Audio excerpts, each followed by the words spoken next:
Champions trophy के लिए ICC को अपना प्रोविजनल स्क्वाड भेजने की लास्ट डेट थी 12 जनवरी। 12 जनवरी गुजर चुकी है और बीसीसीआई की तरफ से अपना प्रोविजनल स्क्वाड आईसीसी को भेजा जा चुका है। लेकिन उस स्क्वाड में इंडियन सेलेक्टर्स ने कुछ बड़े फैसले लिए हैं। जब वो अनाउंस होंगे तो इंडियन क्रिकेट में बम फूटेगा और बीसीसीआई की तरफ से 19 जनवरी को इंडियन स्क्वाड का ऑफिशियल अनाउंसमेंट किया जाएगा कि आपकी टीम क्या रहने वाली है चैंपियंस ट्रॉफी के लिए। वो फैसले कौन कौन से हैं जो इंडियन सेलेक्टर्स ने इस सिलेक्शन में लिए हैं, वो आपको हम इस वीडियो में बताने वाले हैं। पूरा स्क्वाड चैंपियंस ट्रॉफी का इंडिया का क्या रहने वाला है जो 19 तारीख को अनाउंस होगा। अगर आप नए हैं और आपने अब तक हमारे चैनल को सब्सक्राइब नहीं किया तो सबसे पहले सब्सक्राइब कर लीजिए और नोटिफिकेशन की घंटी दबा लीजिए। रोहित शर्मा से शुरू करें तो उनकी कप्तानी को लेकर के भी सवाल उठ रहे थे, लेकिन बॉर्डर गावस्कर ट्रॉफी के बाद जो रिव्यू मीटिंग हुई थी वहां पर यह बात निकल करके आई है कि रोहित शर्मा की तरफ से कहा गया कि वो तब तक कप्तानी करने के लिए तैयार हैं जब तक अगला कप्तान बीसीसीआई और सेलेक्टर्स नहीं चुन लेते। मतलब साफ है कि चैंपियंस ट्रॉफी में तो रोहित शर्मा कप्तानी करेंगे, उसके बाद जो है सेलेक्टर्स उनके बियॉन्ड देख सकते हैं और वनडे और टेस्ट क्रिकेट दोनों फॉर्मेट में आपको एक और कप्तान देखने को मिलने वाला है। लेकिन रोहित शर्मा की वनडे क्रिकेट में जगह को लेकर के कोई सवाल नहीं थे, क्योंकि वनडे क्रिकेट में पिछले 1.5-2 साल में उन्होंने रन्स भी बनाए हैं, कप्तानी भी अच्छी रही है। साथ में विराट कोहली भी, उनकी भी परफॉर्मेंस वनडे क्रिकेट में बहुत अच्छी रही है। कई बार हम करते हैं कि टेस्ट क्रिकेट की परफॉर्मेंस को वनडे क्रिकेट के साथ मिक्स कर देते हैं, टी20 की परफॉर्मेंस को दूसरे फॉर्मेट के साथ मिक्स कर देते हैं। तो एटलीस्ट अगर आप आइसोलेशन में देखें तो वनडे क्रिकेट में दोनों खिलाड़ियों का प्रदर्शन बहुत शानदार रहा है और दोनों खिलाड़ी अपनी जगह वनडे क्रिकेट में अभी भी डिजर्व करते हैं। तो पहले 2 खिलाड़ी तो ये दोनों रहने वाले हैं। उसके बाद रोहित शर्मा का जोड़ीदार कौन होगा, ये बहुत बड़ा सवाल है, क्योंकि अगर आप इंडिया की टीम देखें, प्लेइंग 11 देखें, टॉप 6 देखें, तो आपके टॉप 6 में एक बहुत बड़ी स्ट्रेटेजिकल मिस्टेक है कि कोई भी लेफ्ट हैंडर आपके टॉप 6 में मौजूद नहीं है। और दूसरी तरफ आप अपने बल्लेबाजों की काबिलियत देखें कि लेफ्ट हैंड फास्ट बॉलर के खिलाफ जो है वो 3 के तीनों स्ट्रगल करते हैं, चाहे रोहित शर्मा हो, चाहे विराट कोहली हो, चाहे शुभमन गिल हो। तो आपको एक लेफ्ट हैंडर तो वैसे ही चाहिए जो लेफ्ट आर्म फास्ट बॉलर को बेटर ढंग से टैकल कर सकता हो, प्लस आपको मिडिल ऑर्डर में भी एक लेफ्ट हैंडर चाहिए जो आपके लेफ्ट आर्म स्पिनर और लेग स्पिनर्स को आजकल के गेम में मिडिल ओवर्स में अच्छे तरीके से टेक ऑन कर सके जब आपको रन गति को बढ़ाना होता है। तो ये 2 स्ट्रेटेजिकल मूव तो आपको लेने ही लेने थे। तो इसीलिए यशस्वी जायसवाल, जिनके बारे में सवाल था कि चैंपियंस ट्रॉफी में आएंगे या चैंपियंस ट्रॉफी के बाद आएंगे, तो यशस्वी जायसवाल आ रहे हैं इंग्लैंड की सीरीज से। आप उनको वनडे क्रिकेट में खेलते हुए देखेंगे। अब आएंगे तो प्लेइंग 11 में जगह बनेगी, सिर्फ बेंच पर बैठने के लिए नहीं आएंगे। क्योंकि अगला सवाल यह भी है कि शुभमन गिल जो 58 की एवरेज से वनडे क्रिकेट में रन बना रहे हैं, तो उनका क्या गुनाह है कि उनको प्लेइंग 11 से बाहर किया जाए। सो अभी आप अगर वही बात देखें जो उनको पहले बताई गई थी एमसीजी में कि टीम के कॉम्बिनेशन में फिट नहीं बैठ रहे हैं, ये सेम बात आपको शुभमन गिल को दोबारा बतानी पड़ेगी कि टीम के कॉम्बिनेशन में हमें एक left hander top of the order चाहिए, जिस वजह से 11 में उनकी जगह नहीं बन रही, लेकिन 15 में फॉर श्योर होंगे बैकअप ओपनर की तरह। 4 खिलाड़ियों के बाद 5वें खिलाड़ी श्रेयस अय्यर, और श्रेयस अय्यर पिछले 2 साल के आपके सबसे बड़े परफॉर्मर है वनडे क्रिकेट में। अब अगर आपको उनको बाहर छोड़ना है तो आपको उनको कुछ रीजन तो देना पड़ेगा, और सिर्फ रीजन नहीं, लॉजिकल रीजन देना पड़ेगा आपको। क्योंकि कई बार हम इंडियन क्रिकेट में देखते हैं कि जब आप किसी खिलाड़ी को बाहर करते हैं तो बड़े ऊट पटांग से रीजंस दिए जाते हैं। जैसे 2019 वर्ल्ड कप में अंबती रायडू को दिया गया था कि विजय शंकर को क्यों लेके आया गया है। रवि शास्त्री ने तो एक इंटरव्यू में यहां तक बोला था कि उनके हाथ बहुत लंबे हैं, वो उनकी बैटिंग में हेल्प आउट करने वाली चीज है। 3D प्लेयर का टैग तो सेलेक्टर्स की तरफ से लगाया गया था, बट मैनेजमेंट ने जिस तरह से उस डिसीजन को डिफेंड किया था और रीजन दिया था, तो कम से कम श्रेयस अय्यर को अगर बाहर किया जाता है तो ऐसे रीजन नहीं दिए जाने चाहिए। तो ये आप मान के चलिए कि श्रेयस अय्यर अभी इस स्क्वाड से बाहर नहीं होंगे। 5 पर हो गए श्रेयस अय्यर, और उसके बाद 6 नंबर पर हार्दिक पांड्या। हार्दिक पांड्या इस वक्त पर वो खिलाड़ी हैं जिनकी क्रिकेट बहुत अच्छी जा रही है, सबसे ज्यादा टेंशन फ्री वो होंगे। इस वक्त इंडिया के सामने ये मुश्किल है कि रोहित शर्मा के बाद वनडे क्रिकेट में कप्तान कौन बनाया जाए, और बीसीसीआई की एक पॉलिसी जो है इसमें आड़े आ रही है कि आप 3 कप्तान 3 फॉर्मेट के लिए नहीं बनाना चाहते। आप चाहते हैं कि 2 कप्तान में ही काम चला लें। टी20 में तो सूर्या को आपने बना दिया है, और टेस्ट और वनडे का कप्तान एक ही बन जाए। अब हार्दिक पांड्या चूंकि टेस्ट खेलते नहीं है तो उधर एलिजिबल होते नहीं है, तो इसलिए उनको वनडे में भी कप्तानी नहीं दी जाएगी। बट अगर आप लॉजिकली देखें तो वनडे क्रिकेट में हार्दिक पांड्या को कप्तानी दी जा सकती है और बीसीसीआई को यह सोचना चाहिए कि अगर हम 3 फॉर्मेट में 3 कप्तान बना सकते हैं तो इसमें कोई बुराई नहीं है। जब आप 2 पर आ गए हैं तो 3 पर भी आ जाइए। जसप्रीत बुमराह के साथ प्रॉब्लम ये होगी कि वर्कलोड मैनेजमेंट उनके लिए बहुत बड़ी प्रॉब्लम रहेगी। जब आप उनको कप्तान बनाएंगे तो आपको एक स्ट्रॉन्ग वाइस कैप्टन भी बनाना पड़ेगा, क्योंकि हर मैच वो खेलेंगे नहीं, और जब वो नहीं खेलेंगे तो फिर कहीं ना कहीं आपके पास उप कप्तान ऐसा होना चाहिए जो कप्तानी करने के लिए तैयार हो। तो जसप्रीत बुमराह को कप्तान बना के आप उप कप्तान ग्रूम नहीं कर पाएंगे। वो एक प्रॉब्लमेटिक चीज जो है वो बीसीसीआई के सामने रहेगी जब आप जसप्रीत बुमराह को कप्तान बनाएंगे। उसके बाद बात अगर विकेट कीपर की जाए तो विकेट कीपर में पहली चॉइस तो ऋषभ पंत रहेंगे। एक चीज जो उनके फेवर में जाती है लेफ्ट हैंडर का होना, और दूसरा टेस्ट क्रिकेट में उनकी परफॉर्मेंस अच्छी रही है। वनडे क्रिकेट में इंग्लैंड के खिलाफ जब उन्होंने 100 बनाया था उसके बाद से सिर्फ वो एक वनडे मैच खेले हैं, तो उनको वनडे क्रिकेट में उतने मौके नहीं मिले हैं जो शायद आंकड़े देख के लोग कहते हैं कि वनडे क्रिकेट में भी उन्होंने परफॉर्म नहीं किया।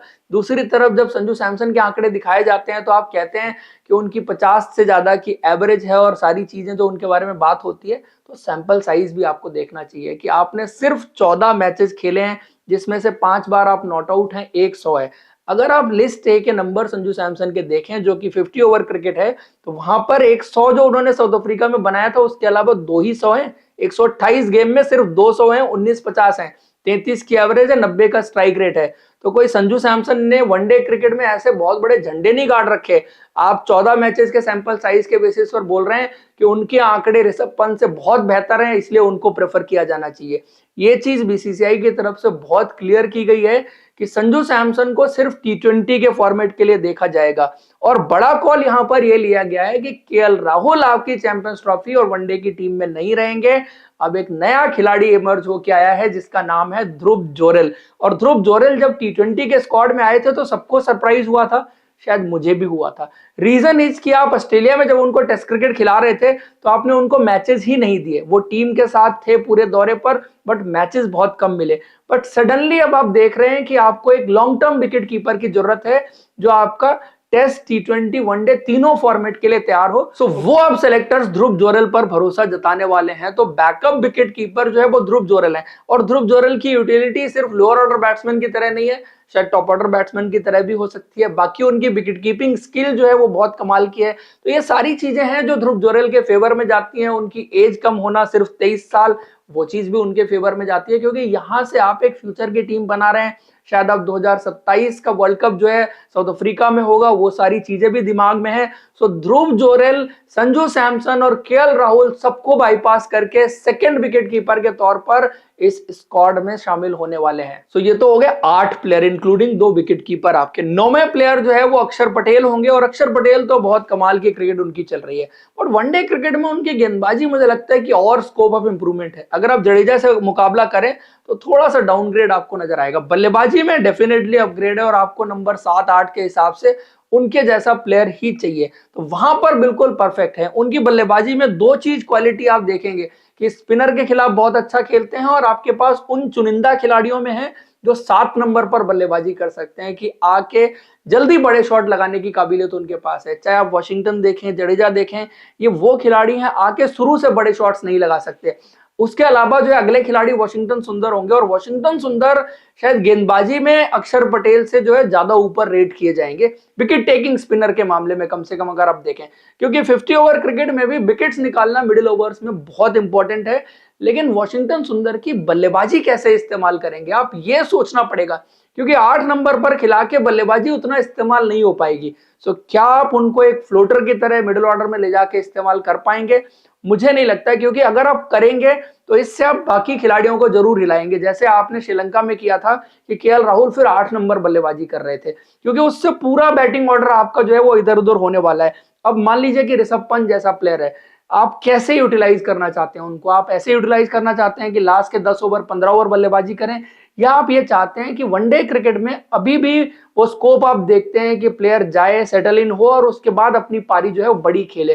टी20 क्रिकेट में एक डिफरेंट चीज होती है कि आप मोमेंटम में खेलने की कोशिश करते हैं, फ्लो में खेलने की कोशिश करते हैं, बट वनडे क्रिकेट में अभी भी प्लेयर्स के पास वो टाइम होता है कि जाएं, सेटल इन हो और उसके बाद अपनी पारी को आगे बढ़ाएं। सो वनडे क्रिकेट में मेरे हिसाब से उतने ज्यादा आपको शफल और चेंजेस नहीं करने चाहिए, बट 8 नंबर ठीक है, कभी इस्तेमाल हो जाएंगे कभी इस्तेमाल नहीं होंगे, वो डिपेंड करता है। उसके अलावा एक और स्पिनर कुलदीप यादव और फास्ट बॉलर जसप्रीत बुमराह, ये दो खिलाड़ी हैं जिसकी वजह से टीम अनाउंसमेंट अभी तक रुका हुआ है, क्योंकि कुलदीप की भी फिटनेस रिपोर्ट अभी तक आई नहीं है। जो आएगी उसके बाद उनका इंक्लूजन होगा या नहीं होगा उस पर फैसला लिया जाएगा। उनके बैकअप की बात करें तो एक वरुण चक्रवर्ती और दूसरा रवि बिश्नोई, अब दोनों का नाम यहां पर निकल करके आ रहा है, क्योंकि वरुण चक्रवर्ती ने विजय हजारे ट्रॉफी में 18 विकेट लिए और रवि बिश्नोई ने 14 विकेट लिए। इकोनॉमी जो है रवि बिश्नोई का 3 का था और वरुण चक्रवर्ती का 4 का था। सो दोनों अच्छी गेंदबाजी कर रहे हैं, दोनों के बीच अच्छा कंपटीशन देखने को मिल रहा है। वरुण चक्रवर्ती के साथ पॉजिटिव यह है कि उनको गौतम गंभीर की बैकिंग है, निगेटिव यह है कि 50 ओवर क्रिकेट में 10 ओवर की गेंदबाजी, लंबी फील्डिंग और फिर उनका जो फील्डिंग का स्टैंडर्ड है वो सारी चीजें उनके फेवर में नहीं जाती, प्लस उनकी एज। सो रवि बिश्नोई के साथ आप एक लॉन्ग टर्म प्रोस्पेक्ट भी देख रहे हैं। इंटरेस्टिंग रहेगा कि अगर कुलदीप यादव मिस आउट करते हैं तो दोनों में से आप किस स्पिनर की तरफ जाते हैं। जसप्रीत बुमराह को लेकर के बहुत सारी रिपोर्ट्स निकल करके आई हैं कि Jasprit Bumrah second half of the Champions Trophy यानी नॉकआउट्स के लिए फिट हो सकते हैं, बट लीग के मैचेस के लिए फिट नहीं होंगे। सो वो एक चीज देखनी रहेगी और यहां पर आपको कुछ स्ट्रेटेजिकल डिसीजंस लेने पड़ेंगे कि अगर जसप्रीत बुमराह जो है वो नॉकआउट्स के लिए फिट हैं तो क्या आप उनको स्क्वाड में रखना चाहेंगे या नहीं रखना चाहेंगे। मेरे हिसाब से इंडियन सिलेक्टर्स उनको इस स्क्वाड में रख रहे हैं, इसीलिए फिर आप क्या करेंगे कि एक्स्ट्रा फास्ट बॉलर डालेंगे। और एक्स्ट्रा फास्ट बॉलर वैसे आप देखते तो आप 3 फास्ट बॉलर के साथ भी जा सकते थे, अब इंक्लूडिंग जसप्रीत बुमराह आपके 4 फास्ट बॉलर होंगे, 5 में हार्दिक पांड्या होंगे। सो जसप्रीत बुमराह रहने वाले हैं, उसके बाद मोहम्मद शमी, उनकी तो वापसी हो चुकी है, उनकी फिटनेस को लेकर के जो सवाल थे उन्होंने वो सारे दे दिए हैं, उन सवालों के जवाब। देन 2 और फास्ट बॉलर, अर्शदीप सिंह आपको एक लेफ्ट आर्म फास्ट बॉलर चाहिए ही चाहिए, बिकॉज वेरिएशन के पॉइंट ऑफ व्यू से भी चाहिए। और अगर आप देखें इस वक्त क्रिकेट में चाहे यश दयाल हो, खलील अहमद हो, कोई भी उतना प्रॉमिसिंग आज की डेट में वनडे क्रिकेट के लिए नजर नहीं आ रहा है। और जिस हिसाब से उन्होंने विजय हजारे ट्रॉफी में गेंदबाजी की है, 20 विकेट लिए हैं, प्लस उनकी डेथ गेंदबाजी भी है। लोग अक्सर भूल जाते हैं कि वनडे क्रिकेट में जब आप गेंदबाजी की बात करते हैं तो फेजेस वनडे क्रिकेट में भी होते हैं जहां पर डेथ ओवर्स में मैचेस डिसाइड होते हैं। तो अर्शदीप सिंह उधर उनको पूरे नंबर आप हमेशा देंगे, क्योंकि टी20 क्रिकेट में भी जिस तरह से डेथ में गेंदबाजी करते हैं, नई गेंद स्विंग कराने की भी काबिलियत है।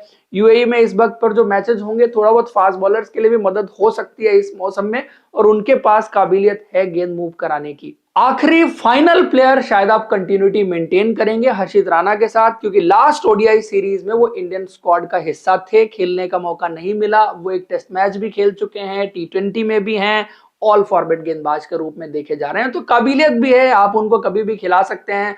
प्लस उनके पास वनडे क्रिकेट के लिए जो थोड़ा सा एक्स्ट्रा पेस चाहिए, पेनिट्रेशन चाहिए, वो चीजें भी उनकी गेंदबाजी में हैं, और वो ऐसे प्लेयर हैं जिनको आप जरूरत पड़ने पर कभी भी खिला सकते हैं। तो दोस्तों ये वो 15 खिलाड़ी हैं जो चैंपियंस ट्रॉफी के लिए बीसीसीआई की तरफ से भेजे जा चुके हैं। आप लोग इस स्क्वाड में क्या चेंज एक्सपेक्ट कर रहे हैं, क्योंकि चेंज तो किए जा सकते हैं, जब स्क्वाड अनाउंस होगा तो चेंजेस तो अभी भी हो सकते हैं। कमेंट करके जरूर बताइए। वीडियो और इन्फॉर्मेशन अच्छा लगे तो लाइक और हमारे चैनल को सब्सक्राइब जरूर करें। Thank you, see you in next video.